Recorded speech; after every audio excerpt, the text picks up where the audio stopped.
আমরা তুলে ধরেছিলাম ইউএলসি রিভিশন যে ইন্ডাস্ট্রিয়ালাইজেশনের জন্য দেখুন দে হ্যাভ অলরেডি ডিক্লেয়ার্ড 5,000 কোটির উপর লেবার ইনসেন্টিভ, ওই সব কিছু নেওয়ার দরকার নেই। সিঙ্গল উইন্ডো ক্লিয়ারেন্সে হয়ে যাবে, জাহাজ ঢুকতে পারে না।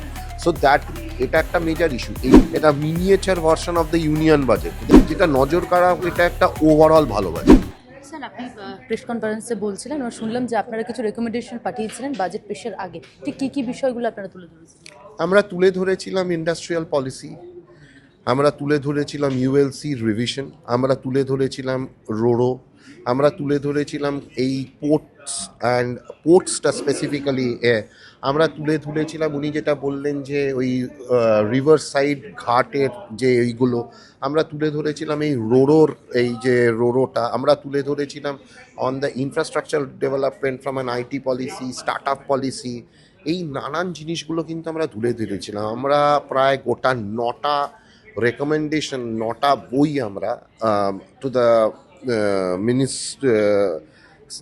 Mister Tapas Roy, minister of the state for industries, আমরা মিস্টার দাশগুপ্তকে দিয়েছিলাম, আমরা বন্দানী আদিকর্মার সবাইকে আমরা গিয়ে ইন্ডিভিজুয়ালি যখন দেখা করেছিলাম, আমরা সবাইকে এই রেকমেন্ডেশনটা ফ্রম আওয়ার চেম্বার দিয়েছি। অ্যান্ড আমাদের খুব ভালো লাগছে আজকে দেখে যে দে হ্যাভ পজিটিভলি থট, আমাদের সাথে রেগুলার ডিসকাশন হয়েছে। আর এই জিনিসগুলো যে আজকে এসছে সেটাতে আমরা খুব খুশি, এখন আশাবাদী যে এই নতুন সরকারের সাথে কাজ করে এই স্টেটের অনেক আরও উন্নতি হবে। বাণিজ্য থেকে শিল্প এবং অর্থনীতির দিকে বাজেটটা কিভাবে দেখছেন? খুব ভালো। আজকে আপনি একটা সবচেয়ে বড় কথা হচ্ছে ইন্ডাস্ট্রিয়ালাইজেশনের জন্য দেখুন দে হ্যাভ অলরেডি ডিক্লেয়ার্ড 5,000 কোটির উপর লেবার ইনসেন্টিভ, মানে যেটা সেখানে আপনি ইন্ডাস্ট্রিয়াল ইনসেন্টিভ পাবেন। 100 কোটি টাকার উপর ইন্ডাস্ট্রি হলে আপনি বলেও দিয়েছে যে কোনো ওই যেটা পঞ্চায়েত বা লোকাল অথরিটির যে পারমিশনসগুলো হয়, ট্রেড লাইসেন্স থেকে শুরু করে, মানে প্রচুর লাইসেন্স, ওই সব কিছু নেওয়ার দরকার নেই। সিঙ্গল উইন্ডো ক্লিয়ারেন্সে হয়ে যাবে। আপনার স্টার্ট আপ পলিসি আসছে নতুন, এতগুলো। সবচেয়ে বড় কথা হচ্ছে এই যে ডিপসি পোর্টের এই যেগুলো আজকে দেখুন হলদিয়া বা এই জায়গাগুলোতে পোর্টের ড্রেজিংয়ের জন্য বড় জাহাজ ঢুকতে পারে না।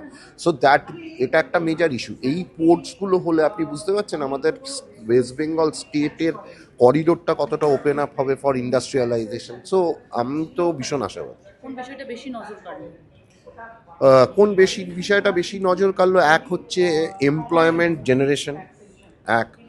2 নম্বর হচ্ছে যে সব দিকে নজর, যেটা খুব ইম্পর্টেন্ট। মানে আজকে আপনি একটা দিকও বলতে পারবেন না যেই দিকে বাজেটটা সেভাবে নজর দেয়নি। আমি যেটা বলেছিলাম যে এটা miniature version of the union budget. দেখুন সব দিকে employment, health, education, sports, industrialisation, প্রত্যেকটা জায়গায় একদম প্রপার নজর দিয়ে হয়েছে। তো আমার মনে হয় এটা একটা, যেটা নজর কাড়া, এটা একটা ওভারঅল ভালো বাজেট।